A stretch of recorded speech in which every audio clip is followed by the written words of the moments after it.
அன்பானவர்களே, அன்பு வணக்கங்கள். ஒரு அன்பர் குருஜி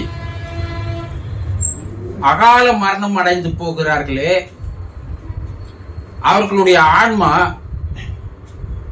எந்த நிலையில் இருக்கும் என்று ஒரு கேள்வி கேட்டிருக்கிறார். அகால மரணம் என்பது என்னவென்றால் தற்கொலை செய்து கொள்வது அல்லது கொலை செய்யப்படுவது அல்லது விபத்தில் மரணம் அடைவது, இவையெல்லாம் அகால மரணங்கள் ஆகும். தற்கொலை செய்து கொண்டால் அந்த ஆன்மா என்ன நிலையில் இருக்கும்? கொலை செய்யப்பட்டால் அந்த ஆன்மா எந்த நிலையில் இருக்கும்? எதிர்பாராத விபத்தில் இறந்து போனால் அந்த ஆன்மா எந்த நிலையில் இருக்கும்? தற்கொலை செய்து கொண்டாலோ, கொலை செய்யப்பட்டாலோ, விபத்தில் மரணம் அடைந்தாலோ அந்த நிகழ்வுகள் எந்த இடங்களில் நடைபெறுகிறதோ அந்த ஆன்மாவானது அந்த இடத்திலேயே தான் அலைந்து திரிந்து கொண்டிருக்கும். அந்த உடலிலிருந்து அந்த உயிரானது வெளியேறி போகின்ற அந்த சில நிமிட நேரங்கள், அது பெரிய கஷ்டத்தை, அவலத்தை அனுபவிக்க நேரிடும். பெரிய வேதனையோடுதான் அந்த ஆன்மா வெளியேறி செல்லும். விபத்தில் அடிபட்டு இறந்து போகிறவர்கள் எதிர்பாராத ஒரு நிகழ்வு, பல ஆயிரம் கற்பனைகளோடு கனவுகளோடு வாழ்ந்து வந்தவர்கள். நாளை இது செய்ய போகிறோம், நாளை இங்கே போக போகிறோம், நாம் திருமணம் செய்து கொள்ள போகிறோம், நம்முடைய பிள்ளைகளை பள்ளியில் சேர்க்க வேண்டும், இப்படி பல்வேறு கனவுகள் இருக்கிறது அல்லவா? ஒவ்வொரு மனிதர்களுக்கும் வருங்காலத்தை பற்றிய கனவுகள் இருக்கிறது. இந்த கனவுகள் எல்லாம் நிறைவேறுவதற்கு தானே அவர்கள் வாழ்ந்து கொண்டிருக்கிறார்கள், முயற்சி செய்கிறார்கள். அந்த நிலையில் திடீரென்று விபத்து ஏற்படும் போது, கொலை செய்யப்படும் போதோ,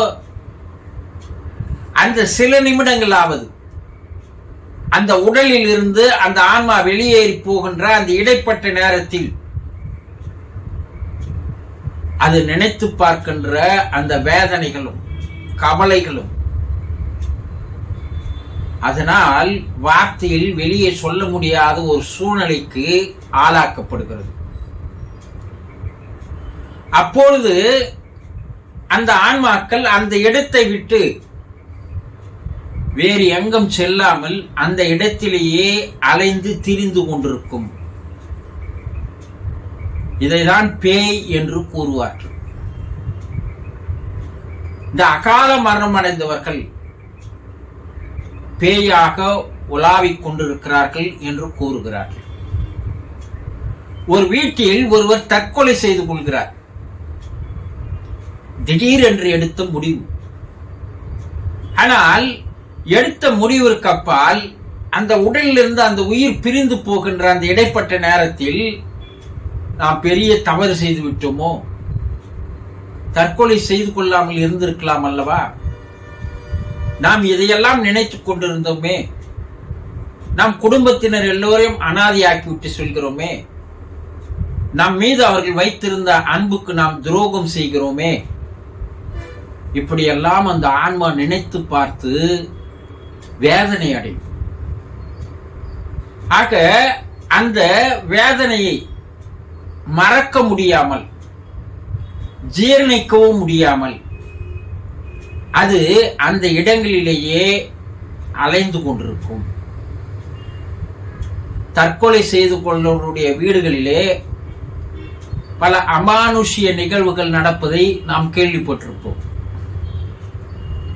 அதே நேரத்தில் அந்த இல்லங்களில் நல்ல ஒரு காரியங்களை நடத்த விடாமல் அது தடுக்கும். அது திருமணம் நடைபெறுவதாக யாராக இருந்தால் அந்த திருமணத்தை நடத்த விடாமல் தடுக்கும். குழந்தை இல்லாது இருந்தால் அந்த குழந்தை பிறக்க செய்யாமல் தடுக்கும். நோய் நொடியோடு இருந்தால் அந்த நோயிலிருந்து அவர்களை குணப்படுத்த முடியாமல் தடுக்கும். இப்படி பல்வேறு பிரச்சனைகளை அந்த ஆன்மா செய்யும். இதை பழிவாங்குதல் என்று கூட சொல்கிறார்கள். ஏன்? நான் இந்த நிலையில் அலைந்து திரிந்து கொண்டிருக்கிறேன், வேதனையோடு இருக்கிறேன், கவலையோடு இருக்கிறேன், துன்பத்தோடு இருக்கிறேன். ஆனால் என் குடும்பத்தாரோ என்னை மறந்துவிட்டு என்னை பற்றி நினைக்காமல் அவர்கள் இருப்பது எந்த வகையில் நியாயம்?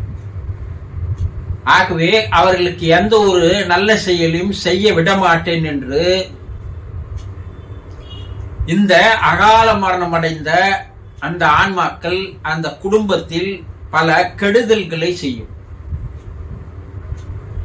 ஒரு குறிப்பிட்ட காலம் வரைக்கும் இயற்கையாக இறந்து போகின்றவர்களுடைய ஆன்மாக்கள் 16 நாட்களுக்கு பூமியில் இருக்கும். அதற்கப்பால் ஒரு சடங்கை செய்யும் போது அந்த ஆன்மா பூமியை விட்டு வெளியேறி மேலே சென்றுவிடும். ஆனால் இப்படி அகால மரணம் அடைந்த அந்த ஆன்மாக்கள் 16 நாட்கள் அல்ல, 6 மாதங்கள் ஆனாலும் கூட அது பூமியை விட்டு மேலே செல்லாது. அது சடங்குகளுக்கு கட்டுப்படாது. அது அலைந்து திரிந்த வண்ணமாக தான் இருக்கும். இன்னும் ஒரு மோசமான செய்தியை சொல்கிறார்கள். அந்த அலைந்து திரிந்து கொண்டிருக்கின்ற ஆன்மாக்கள் அந்த குடும்பங்களில் இருக்கின்ற உறுப்பினர்களுக்கு விபத்து ஏற்படுத்துகின்ற செயல்களை கூட செய்கிறது என்று கூறுகிறார்கள். அவர்களையும் அகால மரணம் அடைவதற்கு அவர்கள் வழி செய்கிறார்கள். ஒரு குடும்பத்தில் தற்கொலை செய்து கொண்டு ஒரே வருடத்தில் அந்த குடும்பத்தில் வேறு ஒருவர் தற்கொலை செய்து கொள்வதை நாம் பார்த்திருக்கிறோம். இப்படி பல்வேறு நிகழ்வுகள் நடைபெற்று இருக்கிறதை நாம் பார்க்கிறோம். அப்போ அந்த ஆன்மாக்கள் குடும்ப உறுப்பினர்களை நிம்மதியாக வாழ விடாது. அந்த சடங்குகளை இப்போது செய்பவர்கள் சரியாக செய்கின்ற அளவுக்கு அவர்களுக்கு அது தெரிந்திருப்பதில்லை. காசுக்காக ஏதோ ஒரு சடங்கு செய்தது போல் செய்துவிட்டு போய்விடுகிறார்கள். அதனால் அந்த ஆன்மா திருப்தி அடைவதில்லை, சாந்தி அடைவதில்லை. அது அந்த இடத்தை விட்டு மேல் நோக்கி போவதில்லை. 6 மாதங்கள் 1 வருடங்கள் கூட அந்த ஆன்மாக்கள் எங்கே தன்னுடைய உயிரை விட்டதோ அந்த இடத்திலேயே அலைந்து திரிந்த வண்ணமாக இருக்கிறது என்று கூறுகிறார்கள். அப்போ அந்த ஆன்மாக்களை மேலே அனுப்புவதற்கு என்னதான் வழி என்றால், குடும்ப உறுப்பினர்கள் மனம் வந்து அவர்கள் அந்த ஆன்மாவுக்காக பிரார்த்தனை செய்ய வேண்டும். என்ன பிரார்த்தனை?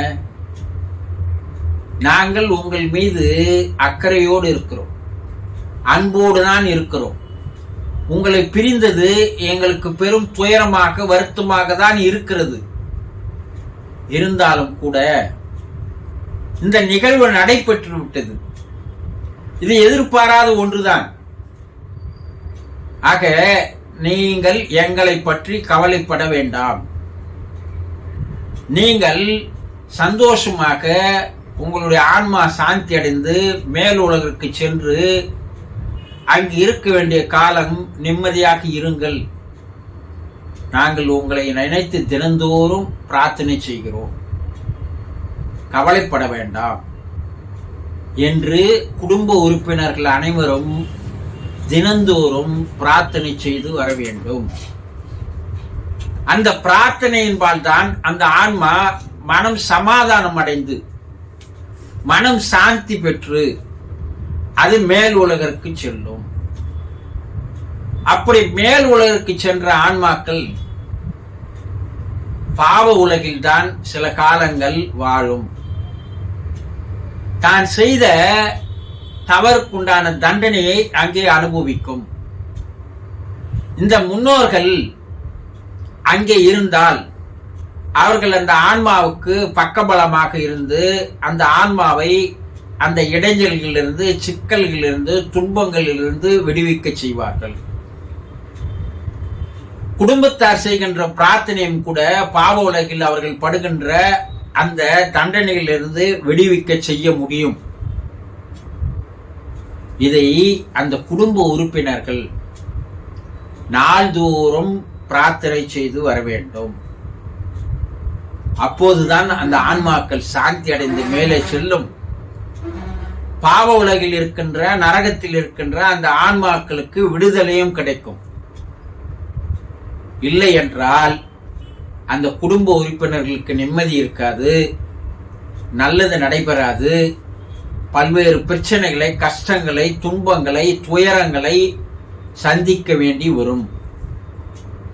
இதையெல்லாம் சரியாக தெரிந்து கொண்டு அந்த குடும்ப உறுப்பினர்கள் நல்ல முறையில் பிரார்த்தனை செய்து வந்தால் அந்த ஆன்மாக்கள் விடுதலை அடையும், மறுபிறப்புக்கு வழிபிறக்கும். முடிந்தால் மறுபிறப்பு அந்த வீட்டிலேயே வந்து பிறக்கும். இதையெல்லாம் நம்முடைய முன்னோர்கள் ஆதி காலம் தொட்டே கூறி வந்திருக்கிறார்கள். கருட புராணத்திலும் இது தெளிவாக கூறப்பட்டிருக்கிறது.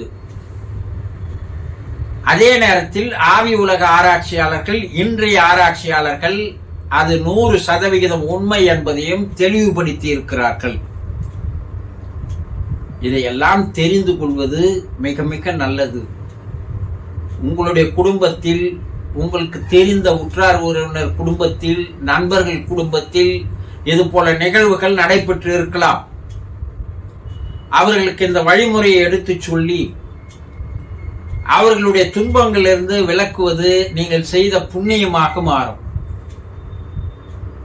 இதையெல்லாம் செய்யுங்கள். வாழும் காலத்தில் நல்ல புண்ணியங்களை சேர்த்துக் கொள்ளுங்கள். புரிந்து கொண்டீர்களா? சந்தோஷம்.